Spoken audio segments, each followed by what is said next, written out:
Football, a sport that brings people together, creating memories whether high or low. Hello, my name is Israel Perez, and today I'm going to be discussing the emotions in football.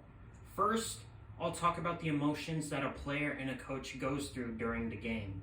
Second, I'll dive into a little bit of mental health, how it affects a coach and a player.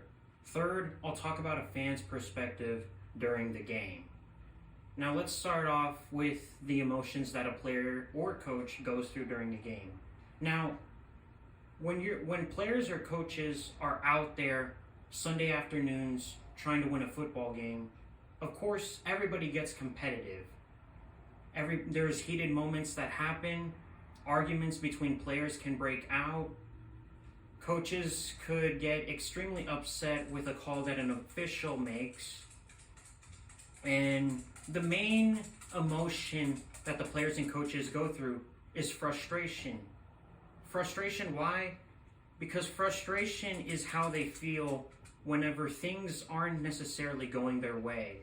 Whether a play doesn't work out the way they wanted it to, or a call that an official makes during the game. Now, let's dive in a little bit to the mental health part of football. Now, with mental health, losing can affect a player's mindset and makes them feel like they're not good enough, what they need to work on, which isn't necessarily all bad. And the same thing goes for a coach. They feel like their game plan isn't good enough. Maybe they're not meant for the job.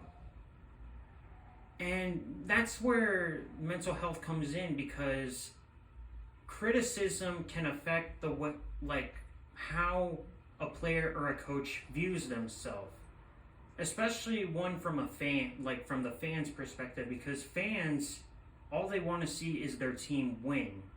But sometimes the criticism can go a little over the line. They'll criticize players not only for their actions, and for the way they're playing, but also just for how they are.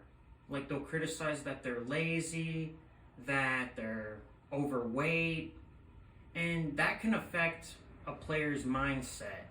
Or the way they'll criticize a coach, they'll say that they're soft or they're not hard enough on the players. Now, that is good criticism, but of course, not everyone can take the heat. Now, this is where I want to dive into the fans' perspective. As I mentioned a little earlier, fans can go over the line when it comes to their criticism, because sometimes it can go to pure hatred. Sometimes as we've seen through the years, fans of teams will sometimes threaten the lives of coaches and the players of their favorite team, but they'll also threaten the lives of the families of coaches and players. So first, I talked about the emotions that players and coaches go through during a game. Second, I talked about mental health and how it can affect players and coaches when they lose.